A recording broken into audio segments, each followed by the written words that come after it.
Hey everyone, Michael Greenwood here. So, for this video, I want to talk about these 20 steps to train your brain to scan for positives. So, in my experience, this is the definitive 20 steps that I use to make sure that my filter is looking for the good, and this keeps me in an high vibrational state.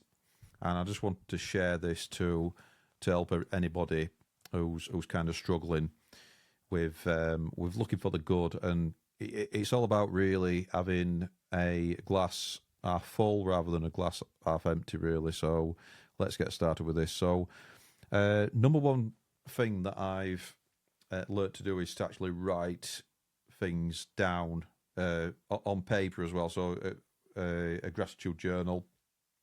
So I've got a journal, and I write these things down. So I actually write down 10 days, 10 things every day that I'm grateful for. But I've just put three things just so anybody watching this, you're not overwhelmed if you've never done this before. But three things at a minimum. 10 if you can, as you start to add steps and that kind of thing. So usually always the number one thing is my family, that I'm grateful for, and then I'll continue and with the 10 things. It doesn't have to be exactly 10 things, or it can be 11 things. It can be, you can keep going. I don't want to be too restrictive here. I don't want to say it's got to be 10 things as well if you're struggling, and then it's just making a start and doing it every day, showing up every day with these kind of things. So yeah, starting a gratitude journal. And another thing, you don't have to write things down. You can just say them out loud, say them in your head. Whatever works for you, just get started with this. The main thing is that you're thinking about things that you're grateful for, and not thinking about negativity and stuff like that. So that's number one. Next one is practicing mindful awareness. So being self-aware, really. So regularly pausing from all the inputs that you get every day, to notice good things around you. So if you're having a walk, just noticing, if it's autumn, you've got the crisp crunch of the leaves falling from the trees. When you step on them, you've got, say, if it's a nice summer's day, you've got the warmth of the sun on your skin. Wear sunscreen as well. Don't forget. And you've got the breeze, and all that kind of thing. Let's say you're at the beach. You've got the spray of the ocean. So there's little things like that where, especially if you work in an office environment, you don't go out that much. When you do take your break outside. When I used to have a 915 job, I used to notice that people would stay at the desk and eat, and I thought that was one of the most terrible things you can do. Get out, have a walk into town, or have a walk around the park, or have a walk around. Basically, get outside, even if it's raining. Take an umbrella, have some suitable footwear on, and just get outside in nature, basically.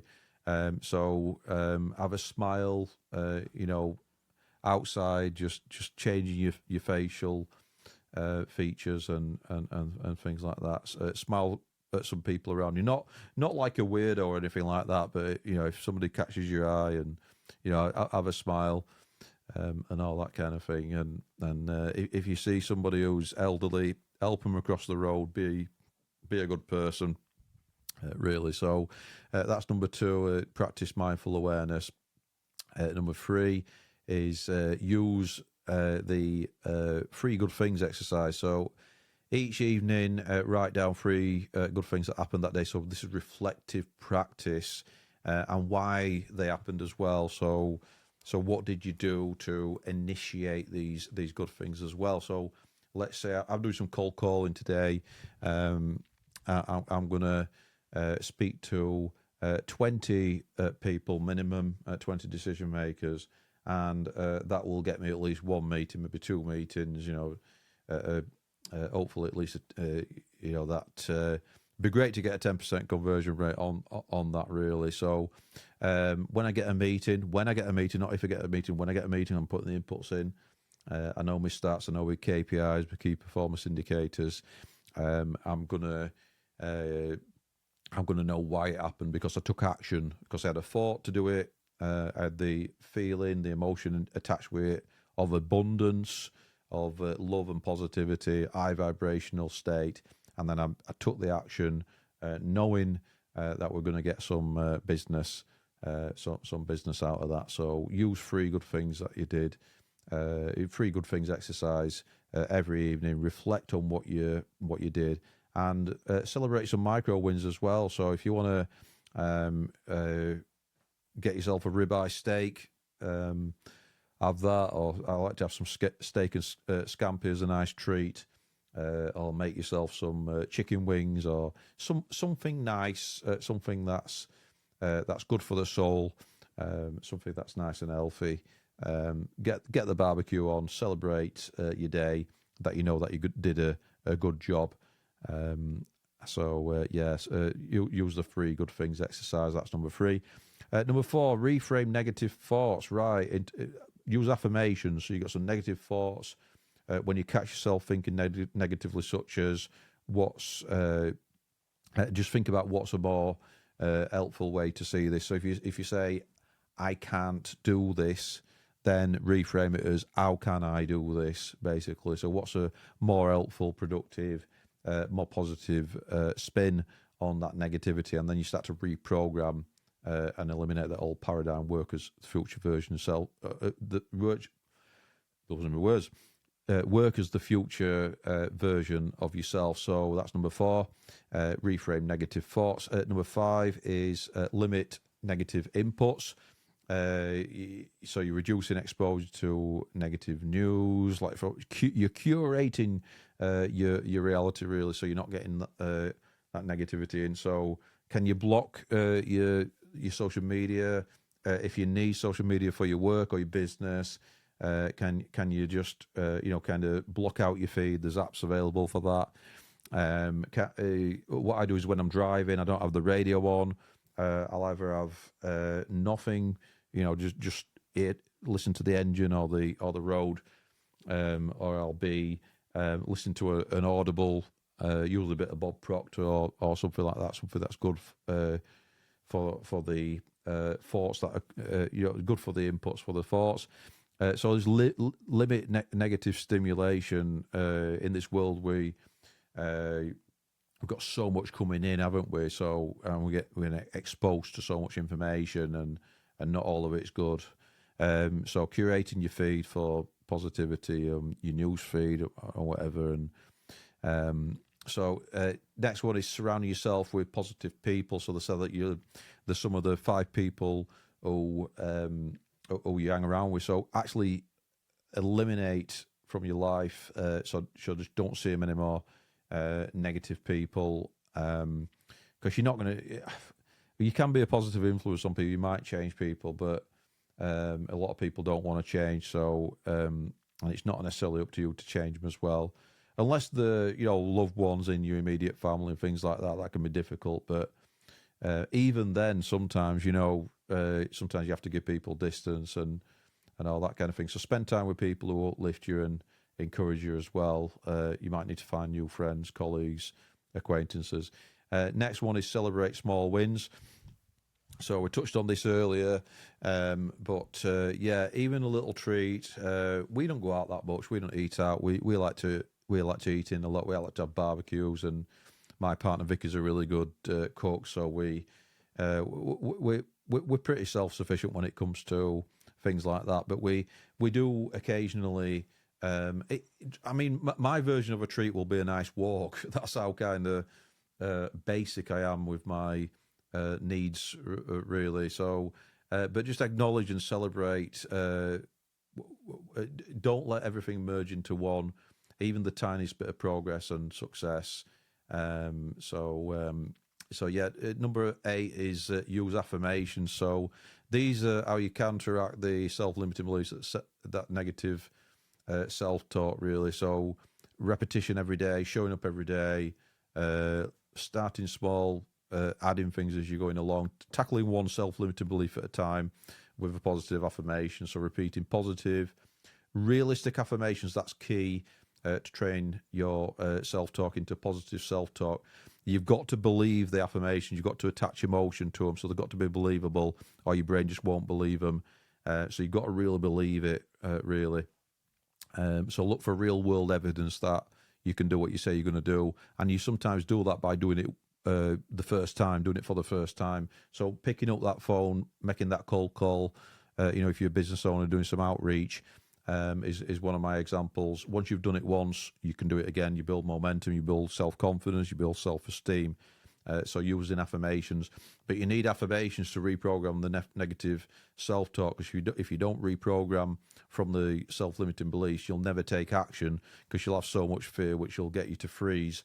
So you've got to tackle the mind, the emotions. You've got to really believe the affirmations, and then you'll be able to take action. So you've got to start somewhere. So start with some positive thoughts, and then and associate the emotions with those. Really believe them. Really believe in your goals and why you want to do them, and examine your why. Be self-aware. Be self-critical, and then make a start with the actions every day.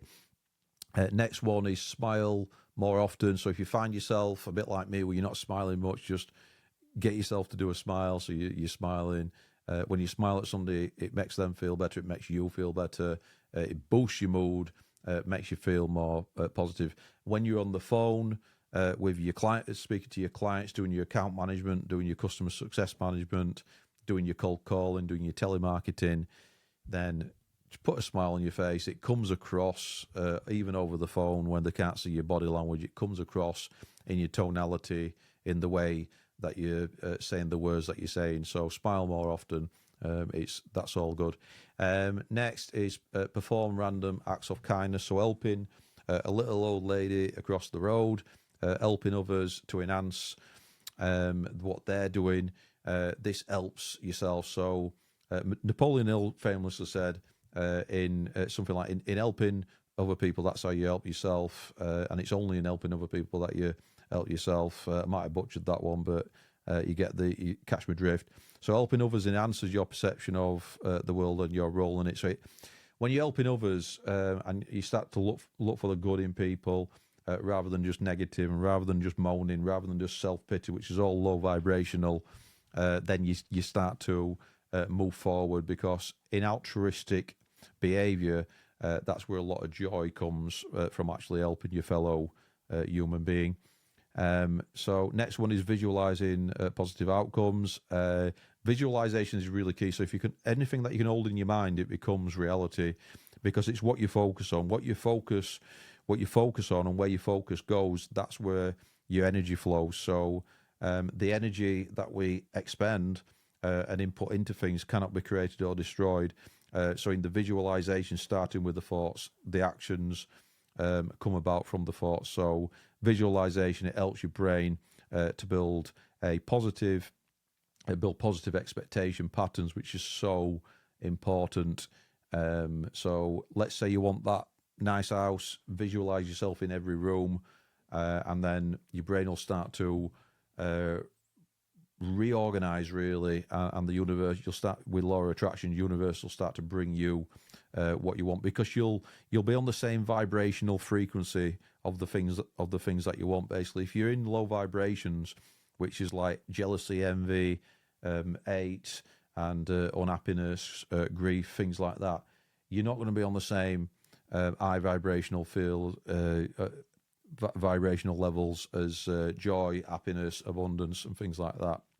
If you're in a scarcity mindset, low vibrational, you're not going to be able to attract anything other than more negativity, basically, more bad stuff. So you've got to change your outlook and change your paradigm on that. Number 12, keep a positivity jar.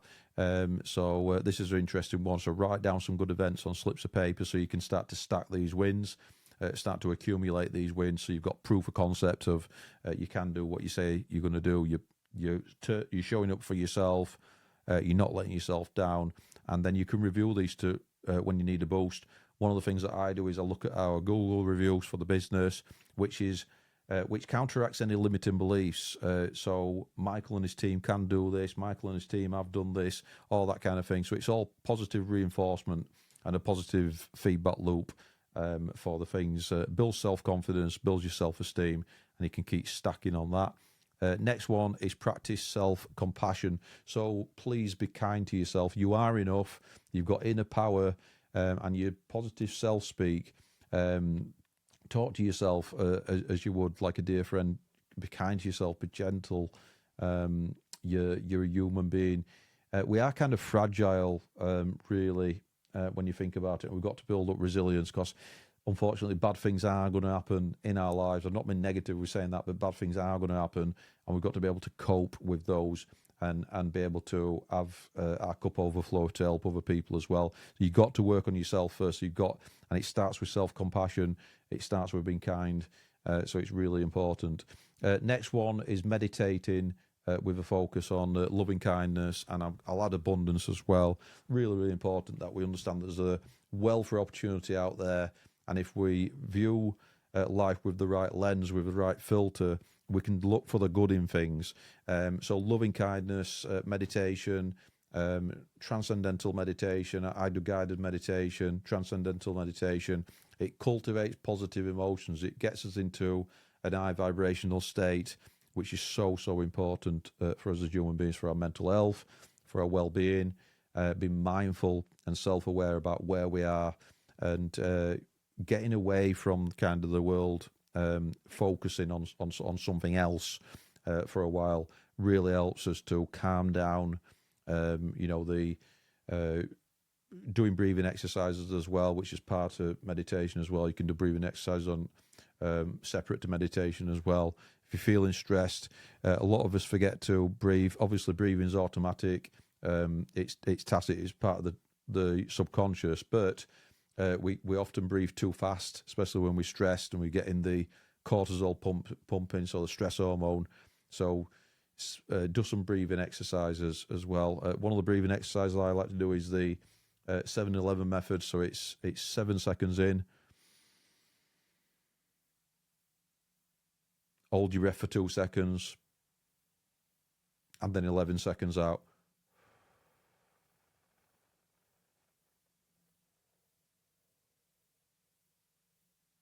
And you can build up to that. I don't know if that were exactly 7 and 11 seconds and all that kind of thing, but different breathing exercises. Yeah, I might do a video on breathing exercise as well if you want to stick around and subscribe. So next one is start your day with a positive intention. So sometimes I'll wake up and I'll feel absolutely shocking, even though I've had a good night's sleep. So before going to bed, it really helps to set an intention like, today I'll notice the good in myself and others. I'll look for the good. I'll see the good. Where is the good in this situation? What is the lesson in this situation? So going to bed can help you sleep as well, and then starting your day off with that positive intention. So having a good morning routine.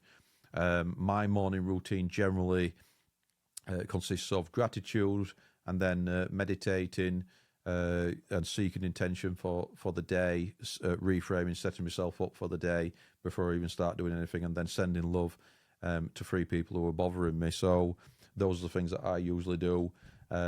Throughout the day, at the end of the day, there's reflective practice, planning tomorrow today, doing some more meditation. If you meditate twice in a day, it's usually really good. If you meditate about 2 or 3 when you're feeling maybe a bit tired or groggy, that can give you more energy, because remember that energy flows into you and then you keep energy within you. So yeah, today I'll notice the good in myself and others, and just positive self-speak like that. It leaves little or no room for the negativity, and just repetition with these mantras. Next one, limit complaining. So if you catch yourself office politics, moaning, talking bad about somebody, just remember that when you're talking to somebody, and then you talk to your colleague at work and you're talking about somebody else, that colleague is going to think that you'll talk behind their back as well about that person, and kind of bitch about them and all that kind of thing. So it's not great, it's not clever. So catch yourself before complaining. rephrase it into a solution focus or like a neutral observation, or it just doesn't say anything at all. It just it says in the Bible that you point a finger, there's three pointing back. So just remember that. And people in glass houses shouldn't throw stones as well. So none of us are perfect, and it's like negativity. If somebody around you talking negatively, then you can cut them out as well. And I know it's not always easy when if you've got a job or you've got your 9-well-5 to go to, but if you can, then it's better to eliminate or at least curate your reality as much as you can, and put barriers and kind of fences and obstacles up in the way of that kind of thing. Next thing is read or listen to uplifting content. So when I'm driving, it'll be either there'll be no radio, but I'll be listening to no news or anything like that. I just don't want that input. So it'll be non-fiction audio, uplifting stuff. I like some Bob Proctor, some other stuff.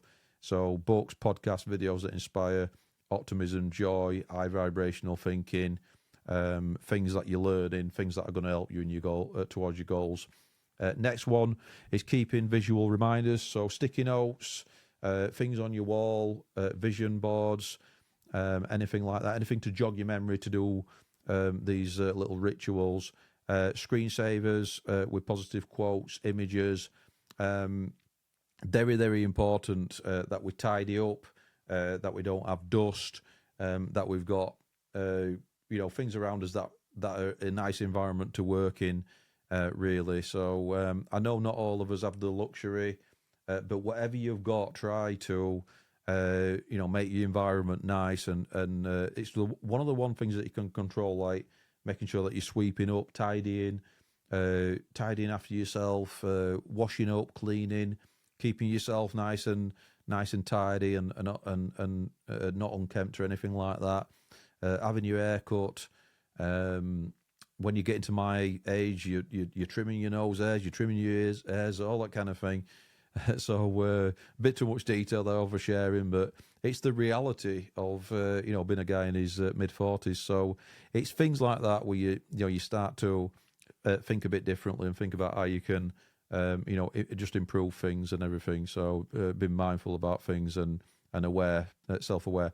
Next one is acknowledge others positives. So compliment people. It makes people feel good. So you're looking good today. You usually look good, but I noticed that you've changed something. Just noticing things in others.